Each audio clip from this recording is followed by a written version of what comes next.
Welcome back to Off Ball Takes. This is your host, Jarby Laws, and this is my co-host. Christopher Wells. We appreciate all the support on our recent content, and we have been live streaming as of late, with all the play-in games occurring. So please go check those out.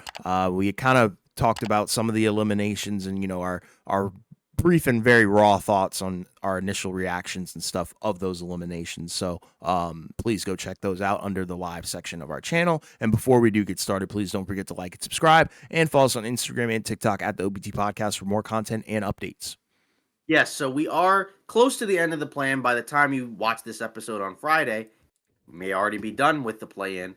But we do have a few play-in games to go through. A couple of them, happened earlier in the week, so we don't have to say quite as much about them. But the first pair was the 7-8 games, East and West, right, between the Hawks and the Magic, and then the Warriors and the Grizzlies, right? The Magic ended up winning their first one against the Hawks, 120-95. This one was pretty much business as usual. Orlando has been a really good defensive team all year, even with all the injuries they've had. Paolo and Franz didn't score a ton, right? They weren't super efficient. But, if you look at Paolo's other aspects of his game, he had 9 rebounds, 7 assists, a steal, and a block. And then Franz had 13 rebounds, 2 steals, and a block. So even though they weren't really crazy efficient, they did contribute to the win. And then off the bench, that was kind of the key, right? Anthony Black and Cole Anthony, right, came off the bench. Cole Anthony had 26 and 6, and then Anthony Black had 16 and 4. And that was kind of the key for the Magic. All they just needed was a couple of guys to help on the offensive end. And then for the Hawks, just not enough on either end of the floor, right? Obviously, they gave up 120 and couldn't really score at all. Trae Young had 28 and 6, but he shot 8 for 21, and he got tossed, got 2 techs at one point in the game. And you just, this was part of picking the Magic in this game, was just the fact that the Magic, even without Jalen Suggs, their defensive ceiling is still really high. It's just the problem for the Magic has been on the offensive end of the floor. But for Atlanta, since Jalen Johnson's gone down, their defense fell off a cliff. They can't stop anybody. And then you're just kind of left in hoping that Trae Young and maybe some other guys get hot, and it just didn't happen in this one. And now the Magic will go on to face the Celtics in the first round, whereas the Hawks will have to win another play-in game against the Miami Heat. Yeah, I mean, you kind of summed it up pretty well, in terms of what we saw during that game. The Magic, they kind of smothered all the Hawks and what they were trying to do there. And then Trae Young getting tossed definitely did not help their situation. But offensively, the Magic got just enough of a push from, the whole unit, the whole team as a whole, not just, their franchise guys. So that's kind of something I think that is a little concerning for them going into the postseason.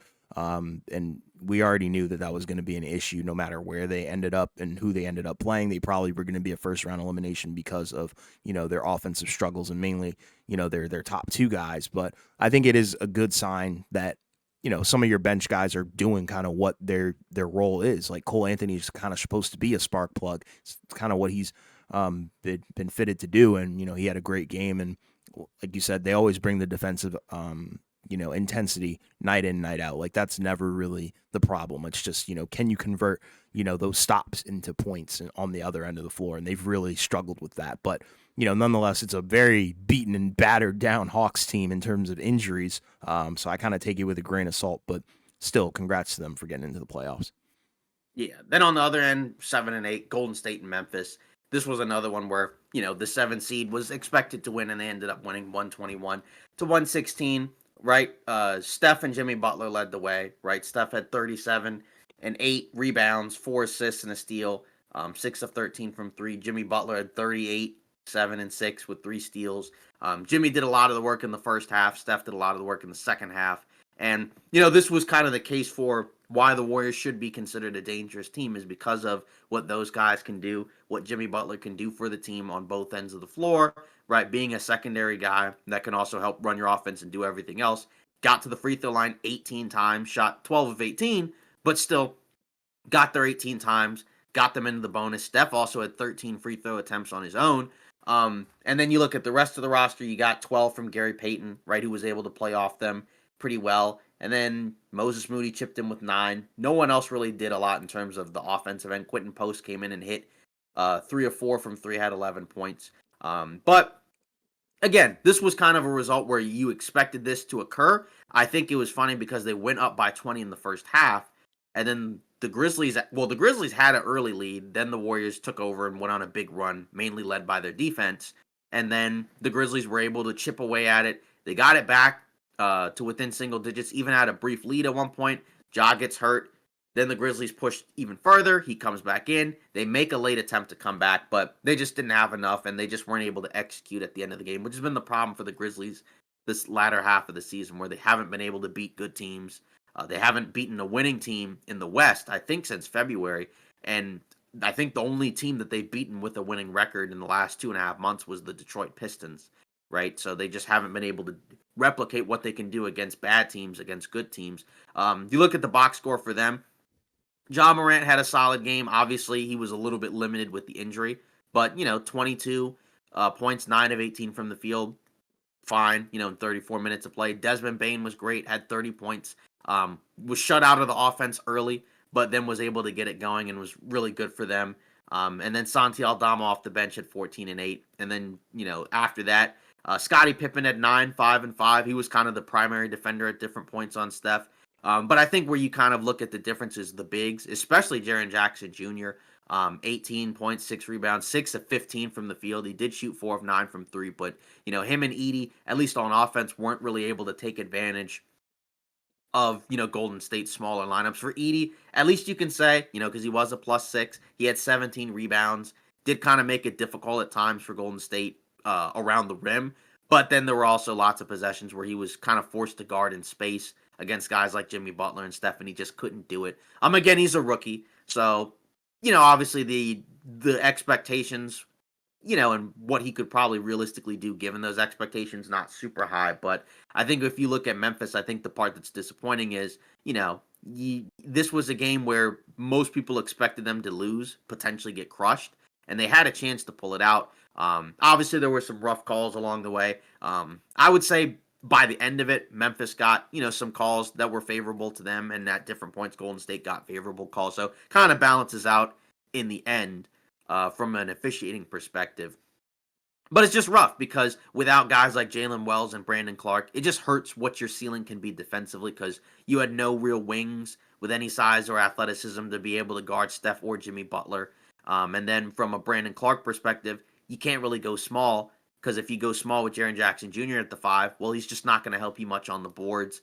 And even he defensively, even though he can kind of move his feet fine, right, there's still issues with him not being around the basket defensively because he's a big.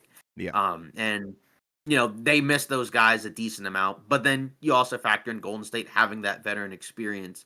And it's not a surprise that they ended up winning this game. It is kind of interesting because it feels like with the way the Warriors have been playing as of late, it doesn't feel quite as impressive as it did, when they first got Jimmy Butler.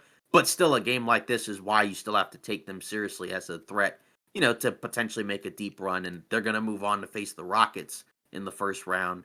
Rockets being the 2 seed, whereas the Grizzlies will have to face Dallas. Yeah, you mean yeah, exactly. So, I mean, at this point, we kind of predicted this. We already knew that this was going to happen. I think we didn't expect the Grizzlies to make it as, I guess, competitive as it truly was. You did have some great offensive performances from some of the Memphis guys, but then you look at the Warriors and what they were able to accomplish. Jimmy Butler and Steph Curry, completely turned it on, and I think that's going to be, how their series is going to be potentially won by them. They have to really show up night in, night out. The Warriors, I think, in this game, there were some things that I liked in terms of that duo popping off, but there were some things that I definitely didn't like. Look around you. Where did you get, outside of those guys? You got some solid play, I think, from Moses Moody, but Podziemski didn't really play all that great. Draymond was, phenomenal defensively until he fouled out pretty much. Kevon Looney didn't really even play that much. Santos, Post actually played pretty well, but, Gary Payton as well. But, at the end of the day, it's not like overwhelming where it makes me feel like this team is amazing going into the playoffs. And I guess that is because of the whole, them being in the play-in like that is a huge factor. They're not super well rested, but, sticking to this game, the Warriors, they did what needed to be done. I just think I would have felt a little bit more confident about them if they had kind of just smashed the Grizzlies and really dominated it. But, Memphis did come back and have, some moments and times where they looked like a legit team, but then, similar things just kind of happen like throughout the regular season where it's like you have these brain fart moments defensively. You don't really know what you're doing. Don't inbound the ball for some reason offensively, So weird way for for Memphis's game to end like this, but shout out to the Warriors for going to take on the Rockets. Once again, Kuminga also a DNP, so that's another storyline Yeah. as well, right? And we've talked about him at different points where I think, we recognize his talent, but I think at the same time, I don't think either of us value him maybe as much as maybe other people do. Not that we think he's a terrible basketball player, but, we know and understand that he's not a great fit.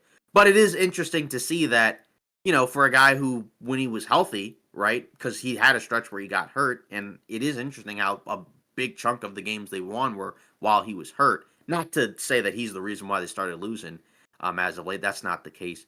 But just as a whole, it's just kind of fascinating to see the fact that he played for most of the season when he was healthy, and then in these two must-win games, he's not playing at all. And now you just kind of wonder, where do they go from here in terms of looking for a potential guy off the bench who could be like a spark plug, right? And maybe that is a Quentin Post or a Peyton or a Buddy Hield. It just feels kind of odd because you would feel like with his length and athleticism, even if he's a guy who doesn't play but so much, it's kind of surprising that he's not playing at all. Yeah, I think DNP is crazy. Right. I think it's pretty obvious that Kerr doesn't trust him. And we know even dating back to last season, right, there were issues in terms of how Kuminga felt about the situation. But I do kind of wonder, like, does it ultimately make a difference in terms of the run? I mean, it could, because I think ideally if he is good and plays well, that should make them better.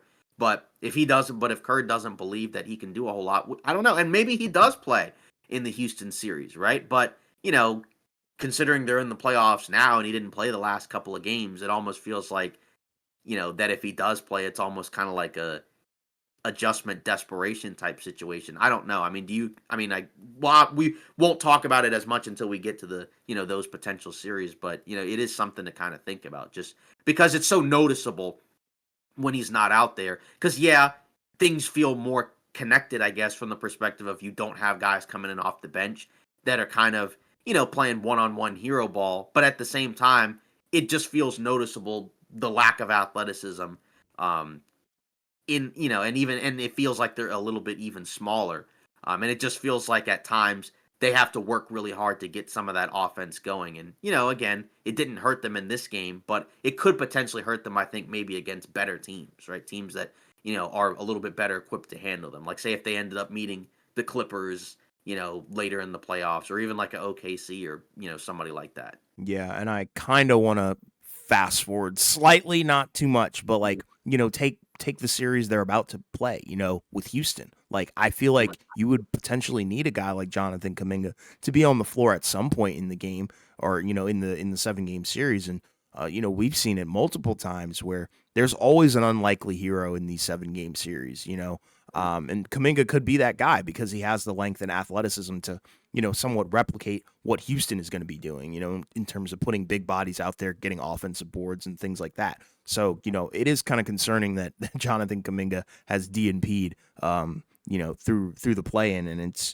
just like, what's going on here? And, I think it goes back to, the whole, spats that they've had over the past couple of years, I just don't think there's any mutual trust and mutual going forward in that situation. And it is unfortunate because, you kind of drafted the guy in the hopes of kind of continuing the dynasty alongside Moses Moody and Jordan Poole. And Jordan Poole's not on the team. Moses Moody, I think, has done a good job with filling in his role throughout this regular season and even throughout the play-in as well. But then Kuminga's DNPing. It doesn't signify, I think, a lot of good stuff. But at least you have Jimmy. That's what I would say to that. Yeah, and that's kind of the most important thing. Yeah. And, minutes wise, how would you be able to carve out the minutes, for that situation? We'll see. But either way, I think it at least kind of gives some insight into what we could potentially expect going forward from this Golden State team. Yeah. And then We did have a couple other playing games that ended up being, do or die elimination games, 9-10. I don't think quite as interesting as that one. But, they were different just from the perspective of neither of them ended up being the teams that we picked to win. With the Heat blowing out the Chicago Bulls 109-90. Pretty much led by two things offensively. Tyler Hero for the Heat had 38 points. And I think watching his progression, right, as a player, right, is pretty cool to see. And at least that's one thing that went well for the Heat this year, right, is just the fact that, I remember when we were on, some of those other Heat podcasts and discussions where, we had people asked us about should the Heat do with Hero? And it was kind of a weird situation because it's like you recognize he's a young player and a solid player, but can he be, one of the best guys on a good team? Right now, the answer is still no, because the Heat aren't particularly very good. But at the very least, just from a value perspective, he's clearly an improved player from what he was before. He was an all-star this year. And the big thing for him is being able to not just rely on the jump shot to be able to score. Now I think you feel a lot more comfortable with him driving to the basket, being, able to pull out floaters, right? That wasn't really a big aspect of his game before, right? It was a lot of like pull up shots and, deep threes and contested threes and things like that. So that's good to see.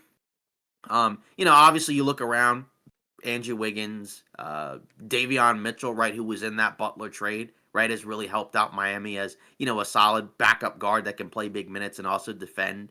And then, every once in a while, have a decent offensive night.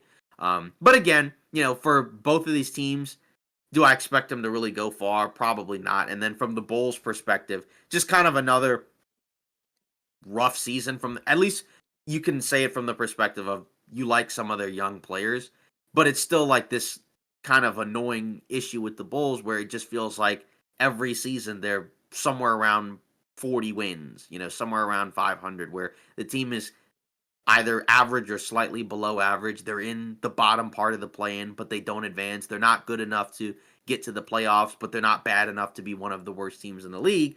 And, again, they have some good players like Josh Giddey, who they traded for, had a really good season, especially the latter part of this season. Kobe White's still a good, good young player. Bucelis, the guy they drafted, seems like he's going to have a solid career. But then after that, you still don't really have that, franchise guy that you feel like you can build around. And that comes from not being one of the worst teams in the league the last several years, where they could have had some opportunities to move DeRozan or move Levine, and they didn't. They kind of ended up selling low on both of them. But you did get back Josh Giddey for Alex Caruso, and at the time, that was a pretty malign trade from the Bulls' perspective. And, at least Giddey so far looks like he's, pretty good.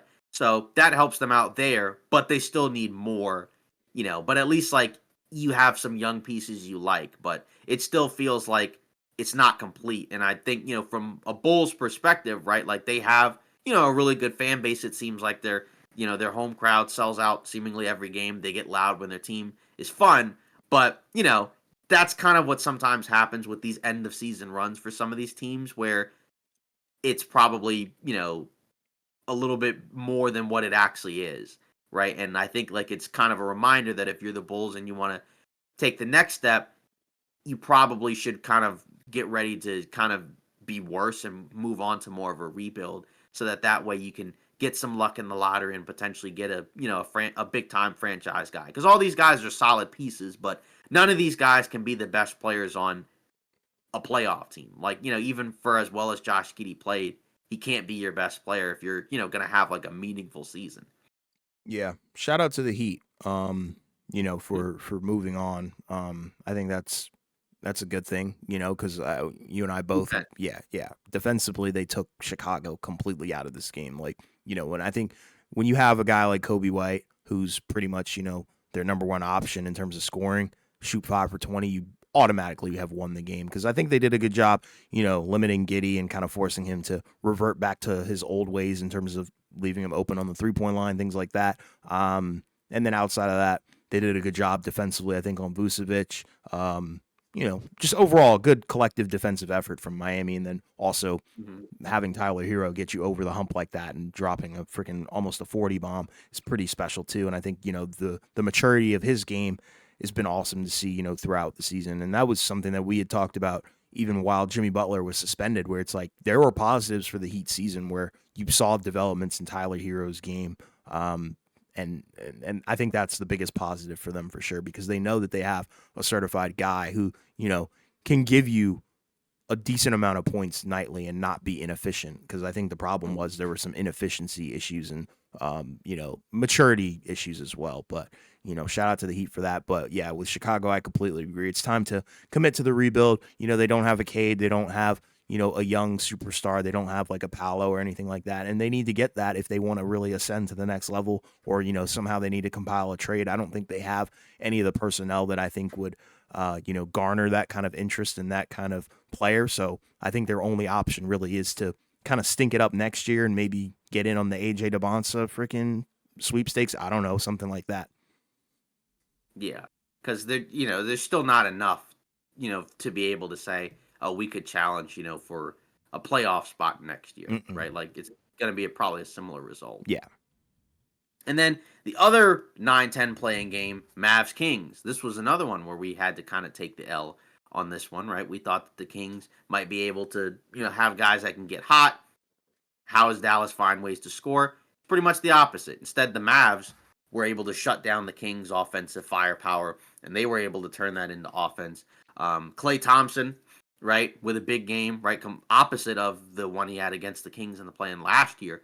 He ended up having 23, 5 and 2, 8 of 11 from the field, 5 of 7 from 3. Anthony Davis with 27 points, 9 rebounds, 3 blocks, right? Brandon Williams coming off the bench, right, who I think was recently signed to a regular contract, right? He was a two-way guy before with 17 and 5, kind of giving them some, some good scoring punch from a guard off the bench, which they haven't really had, right? Because most of the other guards who were playing were more so like specialty guys, two-way guys, right? Guys that aren't really creators, right? But he can be a guy that can potentially do that. Washington was 17 and 9. And then you look over at the Kings side, LaVine had 20, but a decent chunk of that was when the game was over, right? They held him to, a pretty low point total for most of the game. And, they kept him and Sabonis in check, right? Sabonis had only 11 points. He had 13 rebounds and 5 assists, but, not really great games for them. Not ideal performances from them if you wanted to win. And then DeMar DeRozan at 33, but on 28 shots, right? Still shot 46 from the field, 2 of 5 from 3. But, you'll take that if you're the Dallas Mavericks. And they pretty much did what they needed to do in order to win the game, right? Limit their offensive firepower, rebound the ball, get out and run, and then, use their size to their advantage, right? So that's what you want. And now they move on to, potentially play, I guess Memphis, for the right to be the 8th seed. And then for the Kings' perspective, it was funny because on our live stream, we talked about them, about how they might be in a worse situation than the Mavs, because at least the Mavs can say, we have Anthony Davis. Maybe Kyrie comes back, sometime next season.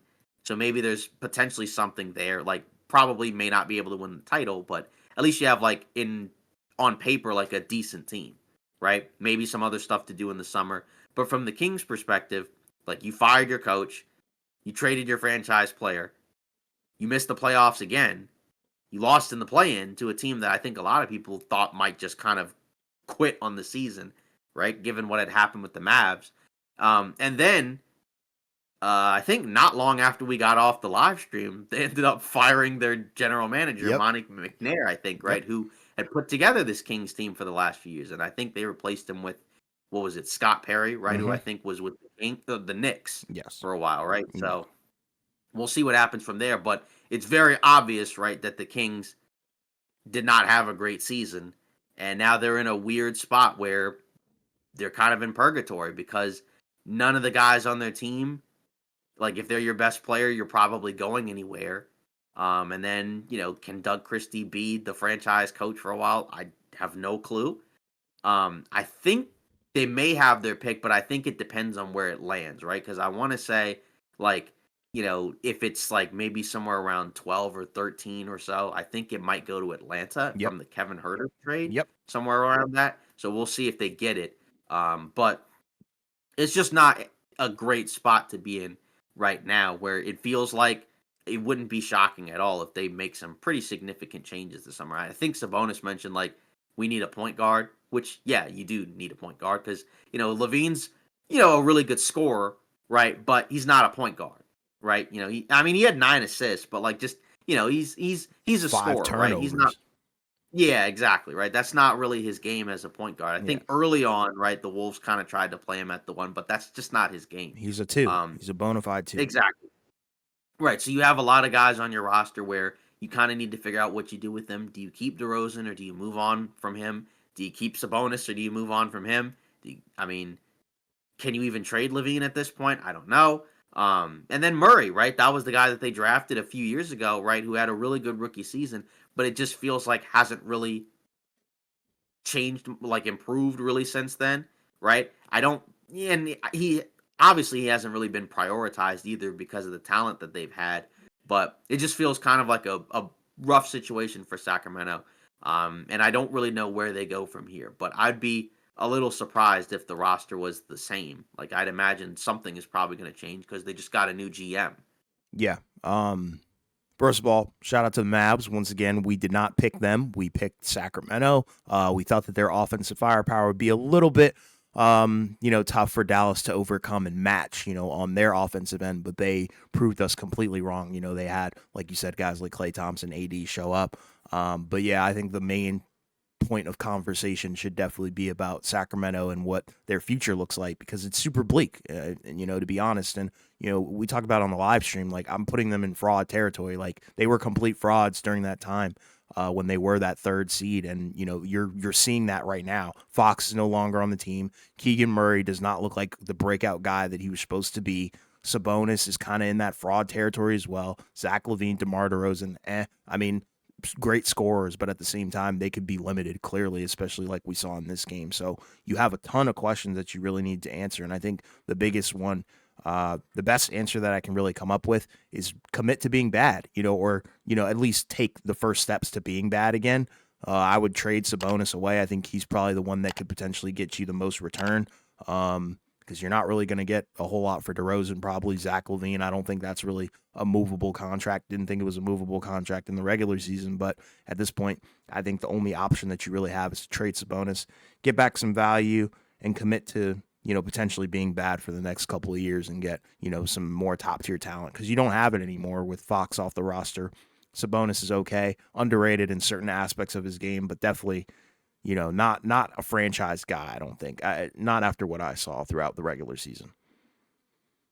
So, and that's the tough part for the Kings, where you just kind of wonder, this is how fast things can change in the NBA, right? Because a couple of seasons ago, they were the 3 seed, right? And they lost in the first round, but you still felt like you had something to build off of, right? And then fast forward a couple seasons later, no, gone. It's pretty much over and Yeah. it's all gone. So just rough spot, right? And again, that guy won, I think, Executive of the Year, if I'm not mistaken, right? I Yeah. think it was either him or the Nuggets personnel. I can't remember which one, but either way, just not great, right, from the Kings' perspective. And it kind of reminds you of the Kings of old, right, where they had consistently had problems where it felt like a lot of poor decisions from like a roster building perspective, right, front office, coaching, personnel, all of that. And it just feels like it's kind of come back. I know the ownership, right, hasn't changed, I think, in a while, right? So that's probably the other constant there. But it's I'm sure if you're a Kings fan, it's probably tough, right? Because you had a team that you felt like you could root for and enjoy a couple seasons ago. Even if you knew they weren't going to win the title, maybe you didn't think they'd get out of the first round. It was at least a fun team, right? But Yeah. now, you have a team that just isn't really interesting at all, right? It's one of the least interesting teams in the league. And I think that's one of the extra things to add on to when we mentioned like what team is in one of the worst situations in the league. And, between these two teams, it might be Sacramento. Like, I think it is Sacramento over Dallas, right? Because Yep. even with Dallas having the horrible Luka trade, which is still not good, but at least you still have a couple things that you can potentially build around. You know what I mean? Mm-hmm. So I agree. yeah. And then moving on, we'll have those play-in games, of course, on Friday, right after this episode comes out, between the Heat and the Hawks, and then the Mavs and the Grizzlies. And then the winners of those, right, will play, I guess, the 1 seeds in the East and West, right? So winner of Heat Hawks will play the Cavs, and then winner of Mavs Grizzlies will play the Thunder. I think we both I think we had the Heat to win between those two teams, and then we had the Grizzlies winning regardless, right? But I don't Yes, think either of us anticipate that whoever comes out of it will probably win more than maybe a game or so, just exactly. because of who you're going up against, right? And the Cavs and the Thunder, those are both 60 plus win teams. And I think those teams are just significantly better than these, which, Yeah. is kind of the rough part of the 9-10, 8-9 playing spot, anyways, right? Where it's like, yeah, you get into the playoffs, but your reward is you're playing one of the best teams in the league. Yeah, I mean, it is what it is, but I'm expecting both of those teams to honestly get swept, if you want me to be honest. Yeah, I think maybe Memphis could get a game, but the problem for them has just been they haven't been good against good teams, and it's rough because they have good high end talent, but at the same time, OKC is just a different animal in terms of what they're able to do, especially defensively. And they're And like I rested. said, without the guys like Jalen Wells and Brandon Clark, I just don't view Memphis's defensive ceiling as being very high, and it wasn't anyways because it had been trending downwards while those guys were still playing before they got hurt. So. Yeah. Then moving on, as a result of those 7-8 play-in games, we do have a couple matchups now that are set in the East and the West, right? And we have the Magic and the Celtics, and then the Rockets and the Warriors. At least from a Magic Celtics perspective, this one, I think it's kind of hard to envision a scenario where the Magic win. Obviously, without Jalen Suggs, no Mo Wagner, who I guess is a bench guy, but still, that was a guy off the bench that could give you some offense. I just don't see how the Magic can find ways to keep up with Boston offensively. Maybe they could hold them to a poor shooting night. Maybe Orlando has a crazy hot shooting night in the game. That's how you can, potentially win a playoff game. But I can't envision them winning 4 out of 7 times. I just think the Celtics are significantly better. Magic are shorthanded. And I think this will be a quick series. Maybe Orlando can rough up the Celtics because the Magic, at least the thing they have going for them is they're very big, they're very physical, and they're a great defensive team. But beyond that, this is kind of more so just like getting in reps for some, for guys like Paolo and Franz because I don't think they have a real shot at winning this series. Yeah, I agree. It's more so about the experience and gaining that stuff, and I'm sure they'll look better in like the next 4 or 5 years together or whatever. But at this point right now, they're injured. They don't have Jalen Suggs offensively. They don't really look like they figured it out completely yet, and that's okay. They're a young team. There's going to be growing pains, but yeah, I don't really expect them to maybe even get one that looks like another one of those that could be a sweep. But that's the thing, like. Yeah, Orlando's so good defensively, but so is Boston, where it's like I think Right. if you're already not a good offensive team and you're going up against a really good defensive team, that's kind of a recipe for a sweep in my opinion in a 7-game series. So, Then moving on to the West, as a result of the 7-8 playing game, we have another series. This one I think is a lot more interesting of a series, and that's the Rockets and the Warriors, right? The 2 seed and the 7 seed, right? 2 seeded Rockets, 7 seeded Warriors, right? This one is cool on a number of levels, right? I think obviously one, right, is the fact of you have a young team that was great the entire season during the regular season, right? The Rockets won 52 games, against an older team with a lot of accomplished vets, guys like Steph, Draymond, Jimmy Butler, with a, experienced head coach, a championship head coach as well. But obviously they're in a spot now where they're kind of nearing, right, the end of this potential run, which still was able to extend longer than I think you would have anticipated, especially with the Jimmy Butler trade, right? That kind of helped extend it even further than what it looked like it was headed towards. And I think there's a lot to like about this series, just from the perspective of you look at the Rockets and physically, right? They profile as a team that, in theory, should be able to cause the Warriors some problems, right? They're big, they're physical, they're athletic, a ton of size at every position. Obviously, Van Vliet's a small guy, right? But he's still, kind of big for his height, right? And he is a guy that is willing to defend and be physical. They have a lot of those type of guys. But, and the thing is, the advantage that they're going to have is they're great rebounding. Obviously, they've been great defensively all year, right? They can get out and run. They can get offensive rebounds as well. They have that double big lineup we've been talking about, right? Where it's Alperen Şengün and Steven Adams, right? And it's kind of, they win by committee because they don't have a superstar, but they have a lot of good players and they have a lot of depth, right? Like there's a number of guys, that they have a set group of guys that play. But, even if you go down, like look at guys who come off the bench, a guy like Jabari Smith Jr., was the number 3 pick in the draft, and he's like a six man for them, right? And he's adapted to that role really well. Guys like Tari Eason coming off the bench as well, right? They have a lot of quality players. It's just obviously for them, right? The concern is it's the high end talent, and then also what are they going to do on the offensive end, right? Because from a Golden State perspective, right, they're similar at the very least from the perspective of they're kind of led by their defense, but at the same time, right, the offensive ceiling can be high because of the fact that you have a guy in Steph Curry, right, who's a superstar and can kind of just go off at any given moment in any game. And now you add Jimmy Butler to that as well, right? And we know that that's a guy that come playoff time usually raises his game and is capable of giving you, performances that you don't usually see as often from him in the regular season, right? Those are two guys that seem to be, that have the profile of playoff risers, right? And then you have other guys, like I said, that have been in big moments like Draymond and Peyton and others, right? So the thing for them is, right, obviously they've been great since the trade, but they have been kind of struggling a little bit to close out the season, right? They had a few bad losses that, were basically the difference between them being potentially a home court team in the playoffs versus being in the play-in, right? And that's, kind of put them in this situation where now they're playing a super physical team that can, make it tough, make it physical, they can rough them up, and, we'll see where that goes, right? As of now, I have Golden State winning it in 6 games because I do question the ability of Houston to be able to get good offense at the end of games, especially if it's a close game. I do think that there is a pathway for Houston to win it. It's just the problem is it tends to kind of go against what we usually traditionally see with a young team. There are examples of, young teams that haven't been to the playoffs before being able to pull off an upset, right? We saw it with Golden State, right? The first time they went to the playoffs. They pulled off the upset against the Nuggets.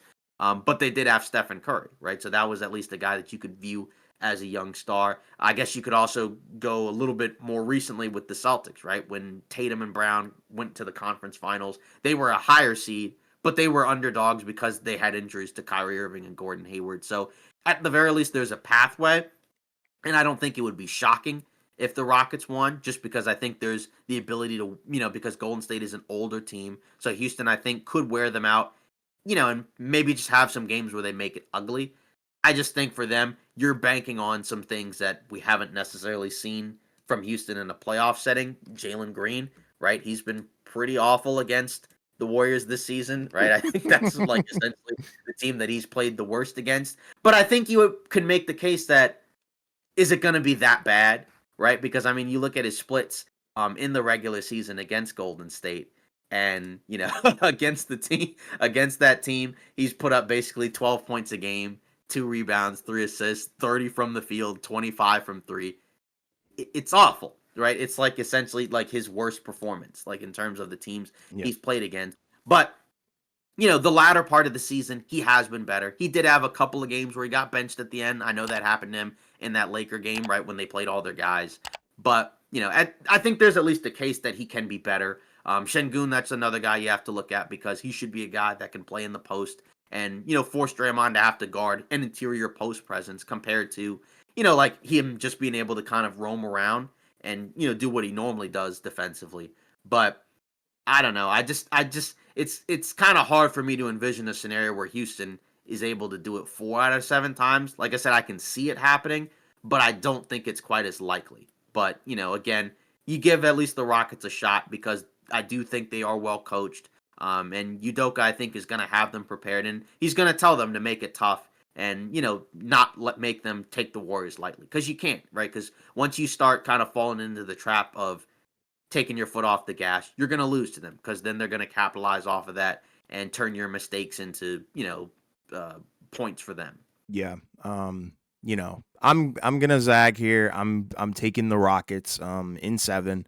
I assume that they're gonna run the double big lineup. I think that's gonna be a huge factor, as to why the series is probably gonna be extended to 7 games is because, the Warriors aren't gonna be able to keep them off the boards. However, I know the Warriors counter to that is gonna be, well, you guys can't shoot threes and we're gonna make more threes than you. So it really comes down to, are the O boards really going to matter, for for a team like the Warriors, and that's the double edged, and that's kind of the ideology and psychology battle and mind game stuff with basketball going on here. But I truly believe that the offensive boards will be, the big X factor for Houston. They need to, dominate on the boards. Look at the playing game with Memphis and the Warriors. We saw Zach Edey almost have a 20 rebound game. And I think that's just one individual. So assuming you do have Thompson out there, you have Steven Adams, Şengün. I think they're going to have a tough time,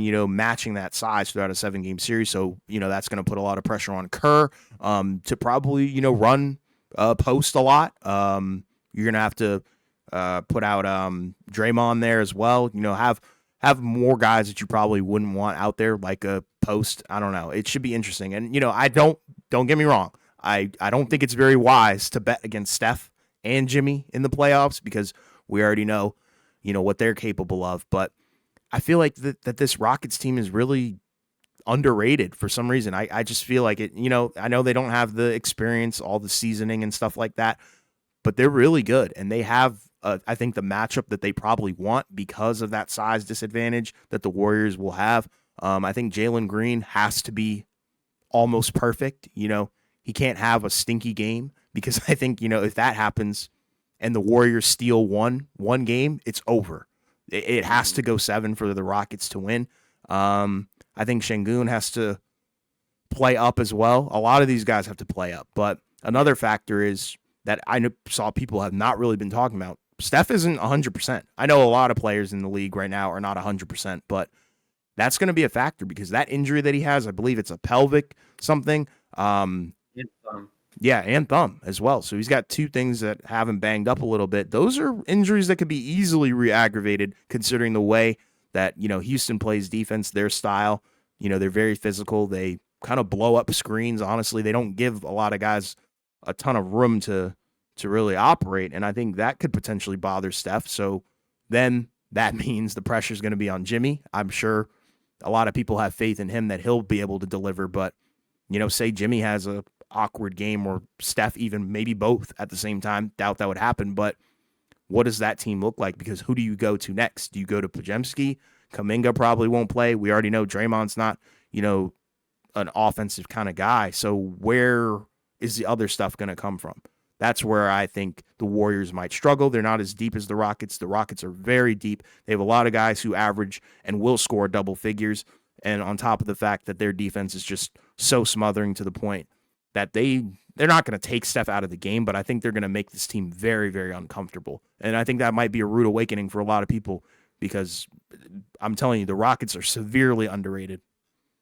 Yeah, they've been playing really. They're another team that have been playing really well, especially the second, latter part of the season, right? Because there was a stretch where they were playing great, then they had the injuries, then they fell to like 4 or 5, something like that. Then they got their guys back, and then a bunch of them, the offense started kind of heating up, and then that's where, that's what kind of allowed them to propel themselves back. Because I think the last 15 games, they were 7th offensively. But, then defensively, they were 14th, right? Whereas over the course of the season, right, they were number 5 on defense. And then offensively, they were they were 12. Yeah. So the rebounding battle is going to be huge because if they can't win the rebounding battle, then that's probably the area where it's I don't see how they're going to be able to win because that's the biggest advantage they have, right? Mm-hmm. They, in terms of rebounding percentage, number 1, right? Defensive rebounding percentage, right? They are number 9, but really where the big key is, it's the offensive rebounds. Yep. Number 1 in offensive rebounding percentage. And that's because they have a ton of size, like you mentioned, the 2 big lineups. Even some of the other guys who aren't their centers are more than capable of getting Jabari a lot Smith. of rebounds.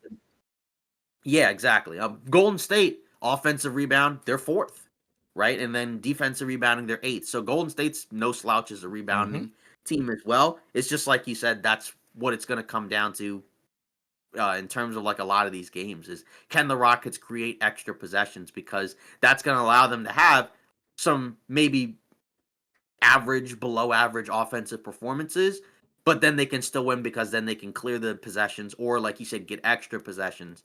And that's going to allow a guy to have 2 cracks at a shot because we know with Golden State, that's a tough part. It's a pretty demoralizing thing. Yeah. right? Where you get the stop against the Warriors, they get the offensive rebound, it goes back out to Steph or someone else, and it ends up being a three. And that's something that the Rockets are going to have to make sure to keep their heads in the game, because there's a scenario where the Warriors could go on a run scoring wise, and even though the Rockets are doing everything they can, it doesn't matter. And that's where Udoka, I think, has to come in and be able to kind of make sure that these guys, are in a good state as the series goes on. Because, like you said, the for the Rockets to win, they're probably going to need to, worst case scenario, win the first two games, right? Like, Yeah. because I mean, if they lose game one, not that the series is completely over, but if they lose the first game, it's a lot more likely that they lose the series, because then they lose home court. Then they have to go into Golden State to win, at least one game. The Rockets are great at home. The Warriors are pretty good on either end. Again, for the Warriors, it's tough because with a lot of the regular season stats, you have to throw them out because the team was different earlier in the season, right? Like Jimmy Butler was there at the deadline, but that was the last, like, what, 30 something games or whatever, right? So, that's not the same as what they looked like earlier in the season. So that's where some of the stats are kind of tough. It's just, I think for Houston, I think the part, like I said, that's going to be difficult is you're asking a lot of guys to play at a level that we don't know if they're capable of, especially in a playoff setting. And that's where, if it happens, like if Jalen Green pops off and has a big series, then that can tip the series in Houston's favor, right? If, like you said, if a guy comes off the bench like Jabari Smith Jr., and has, some big games scoring wise off the bench, if Amen Thompson, if any of these young guys can break out, that's where it can tip in their favor. But if it's kind of like what they've been doing in the regular season, that's where it might be a little bit tough. So I think that's the problem, is we're going to have to see if these guys can raise their game in the playoffs in a way that we know the Warriors guys can. But, again, from a Warriors perspective, I think, like you said, you need some help from some of those other young guys, right? Like, or some of their role players. Because if those guys, don't show up or have rough games, then it's going to end up being Steph and Jimmy basically backpacking them to a win, which they could probably do for a couple of wins. But I think if it's 4 out of 7, you need at least a couple of games where the role players show up. And some of them I think can. But say for Pods, just like a lot of the Rockets guys, this is his first postseason experience, right? We don't know what he's going to look like in a playoff setting. It could be, a scenario where it's like what we saw with Austin Reeves a couple years ago, right? Where, he had not been in the playoffs before, then he has a really strong postseason.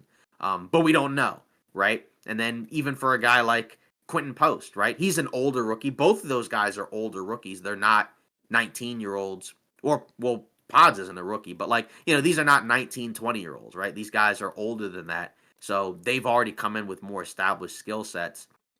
But I just do wonder offensively, for Golden State, there's a lot of guys that I think Houston is going to try to be comfortable giving open looks to. And that's going to be the difference for Golden State, is if guys like Gary Payton and Draymond Green, if those type of guys knock down the wide open looks that they get, then that's going to tip the series. Even a guy like a Jimmy Butler, right, who in the regular season did not shoot the three ball well, but we know in the playoffs, for whatever reason, his 3-point shooting tends to improve, right? But let's say he has kind of a cold 3-point shooting, and he doesn't have to have his 3-point shot going to take over a game because he can get to the free throw line. But just as a whole, if the Warriors 3-point shooting dips, right, well, then where's the rest of the offense going to come from? Of course, it can come from Jimmy Butler free throws, but you're going to need at least something from the perimeter. And that's, like I said, I think you can make the case for either team, but I have a tougher time viewing the Rockets being able to win, but I think they can. Unlike the Eastern Conference, the Western Conference, any of these seeds aside from the 8th seed, I think could win a first round matchup. You know what I mean? Whereas like in the East, I think it's less likely that, say like 2-7 or, the 7 seed or the 6 seed can win in the first, wins the first round matchup. Yeah, I mean, there's a lot of factors too that we didn't even really talk about, like refereeing. How are they going to ref this game? Are they going to be really piddly and not allow some of those physical plays that both of these teams actually make? Like, I don't want to kind of say like only Houston is a physical team. Like Golden State is a pretty physical team as well. Like they're a little bit smaller, but they still have a lot of guys that are deceivingly strong. But either way, like I feel like it depends on how the game is going to be called. Houston has fresh legs. They didn't have to go through a play-in battle or anything like that. And yeah, like I feel like that play-in honestly, if Golden State had played better within that play-in game, then I probably would be leaning towards them. But the fact that they had to score 75 between what Curry and Butler alone and nobody else was really contributing, and it was against Memphis, that doesn't really give me a whole lot of confidence in that team. Like I feel like, am I gonna really be like picking a team where I know that Curry and Jimmy Butler are probably gonna have like instant offense, like that's almost guaranteed, almost no matter who you really put on them. But then it comes down to Buddy Hield and Pods, and then like versus Jalen Green and like Fred Van Vliet. Like I feel a little bit more confident in Fred Van Vliet and Jalen Green potentially heating up than say Buddy Hield and Pajemski. You know what I mean? I know that's kind of like a lopsided comparison because I'm taking, one of Houston's number one options, but like we already know that Steph and Jimmy are probably going to get theirs. But what do those other guys do? And I feel like if Houston's other guys can contribute like they have throughout the entire regular season, then I think it's going to be a huge rude awakening for some people. But we'll see. This is the series that I'm like the most hyped for because I think it has the most potential to be peak and go seven games automatically. Yeah, and Dylan Brooks is another guy, right, that Yeah. we hadn't really mentioned, right? Because he's a guy that, since he's been in Houston has been, pretty good for them, right? I mean, obviously, again, he's not like a 20-point per game scorer, but, this season he averaged 14, and 4, right? And did shoot above 40% from the field, so there is that, right? And then he shot almost 40% from 3 on 6 attempts a game. So he has, I think, improved. I mean, he was already a really good defensive player, but it does feel like he's made some strides offensively. He still is going to take some bad shots. It's going to happen. Obviously, we know he's also going to make plays that I think are, kind of in the Draymond territory of why are you doing this?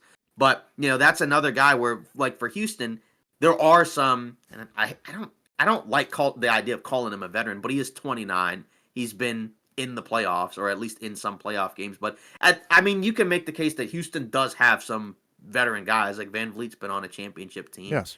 Steven Adams was not on a championship team, but he was a part of He's a several vet. playoff teams. But now again, not in the same sphere as Steph or Jimmy Butler, but I think those guys are going to be important as well because, if those guys can potentially steady the ship, that might help them out. But again, can you bank on Dylan Brooks being a steadying contributor? Even like a guy like Van Vliet, he's a guy offensively like Brooks where, he's a guy that does take some tough shots, but doesn't necessarily always make them at a great clip, right? Mm-hmm. Like for the regular season, 38% from the field and 34.5% from 3.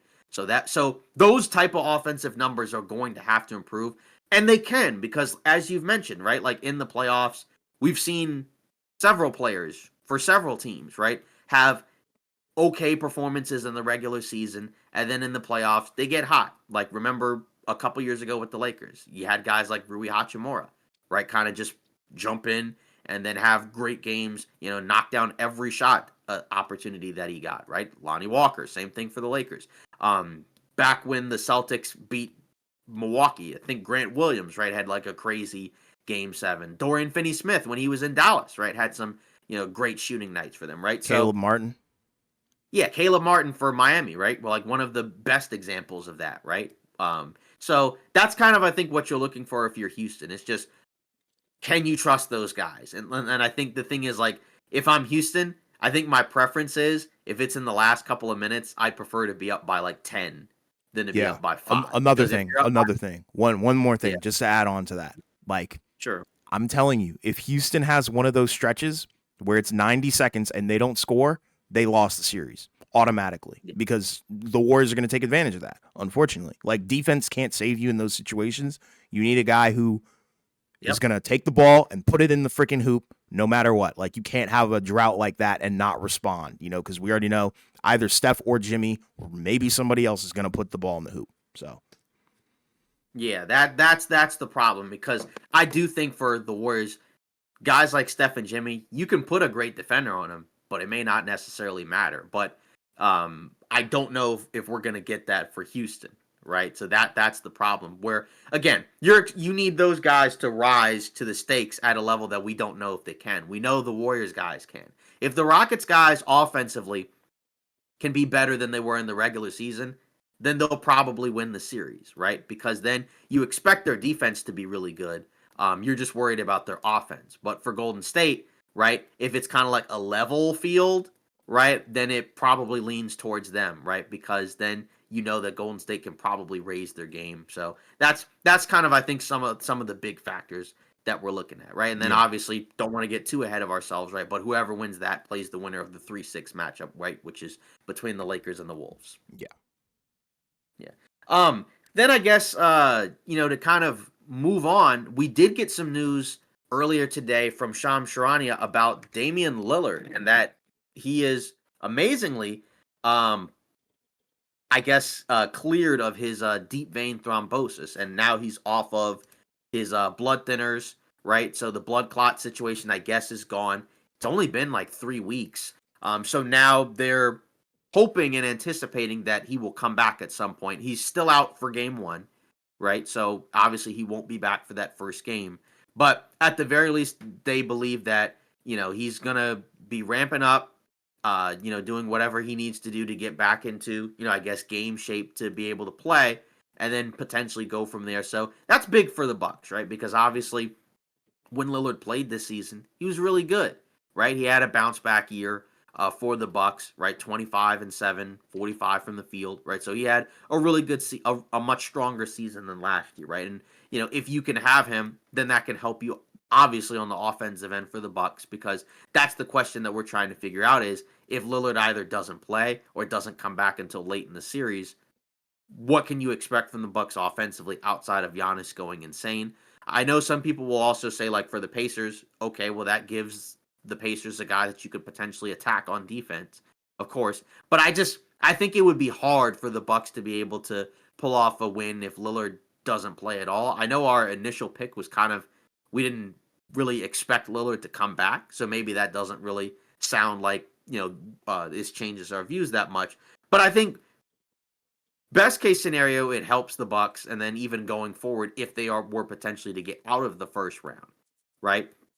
And I don't really, I think but the thing is, if Lillard's going to play, he does need to be good, and I think that's kind of the question where I don't know how fair is it to expect him to just be back to what he was this season, and if he's not, but he's out there, that's where I could see the Pacers using that to their advantage. But at the very least, it's good for him physically and health speaking, right? That situation's been cleared up, and it seems like he's on his way to coming back onto the court. And if that's the case, welcome back. And that's awesome that he was able to recover, because they said that they hadn't seen that before, which is kind of wild. Yeah, it's a huge godsend that he was able to recover from that. And I think the factor is, well, if he does come back, he does have to kind of ramp up to get back to that level of play. And honestly, if you want me to be real, I don't really think they need him for this series. I know that might be putting a lot of stock in favor into Giannis's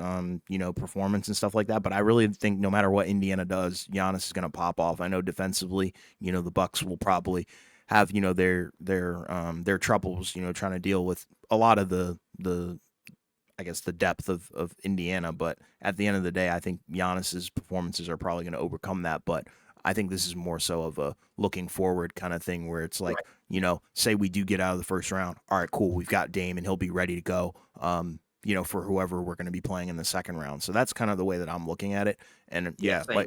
like everybody's been saying, it's amazing that he was able to recover from that. But people do have to remember there is a process. They're not just going to throw him back on the court. Right, exactly. That's kind of where I look at it too, where it's good to have him back. I just don't know how much I can expect him to play this series. I mean, if he's cleared to play, they'll probably play him, but I would imagine that it would have to probably be in spurts, right? Because I don't expect him to all of a sudden play 38 minutes in a game, Right. Coming back from that. But like you said, if the Bucks were to get out of this series, which we predict that they will, but assuming they do, right, then that puts them in a scenario where then by the time he's ramped up and ready to go, then you can use him against, I guess they're in the 4-5 spot, so they'd be playing Cleveland, right? Yes. So, Yeah. yeah, and you would definitely need him against the better teams, 100%. for sure. Yeah. Yeah, like I don't think they can get past the first round, or further than the first round without Dame. Yeah, I And agree. even without Dame, I'm not saying it's going to be easy, right? I Yeah, mean, it's just, you know, yeah, we'll see we'll see where it goes from there. But obviously, that's mainly great news for him from a health perspective, yes, right? Because yes, obviously, that's what you want. yeah, Yeah. Well, that's pretty much it for today's episode of Off Ball Takes. Again, we had, for our takes on the other series that had already been set up. Obviously, you can check our previous videos. Of course, if you wanted to see our raw thoughts on the initial, reactions to the playing games, of course, you can check those out as well. Just before we close it out, just kind of mentioning again, like we normally do, we have polls, on Instagram, right, where we ask, people what do they think of these situations, right? And we asked, will there be any upsets in the play-in? And our responses 100% said yes, and they were correct because we did end up having upsets, although not in the higher part of the bracket, but we did have them in the lower end of the bracket. yeah. I think that's the beauty of the play-in, where it's kind of like the wild card of the NFL, where you get a shot to play yourself in, literally. And that's the cool part, where a 10 seed really can kind of just will their way into the playoffs. Granted, it's not it's probably not the best thing to do that, but Mhm. at the end of the day, it is still cool for the fans, I guess. Yeah. And then again, just to close it out again, if you ever want to join in on these, you can follow us on Instagram at the OBT podcast, right? And join in on these polls that we put up. We usually put them out same day that our episodes come out on Mondays and Fridays. So you can check those out and add your opinions to them and we'll read them. And then obviously, if you want, leave a comment on our videos and we'll read those at the end of the video as well. And then also continue to like and subscribe, right? To help our channel grow and continue to push our content so we can keep providing content for you. So, again, we appreciate all the support, and we'll see you in the next episode.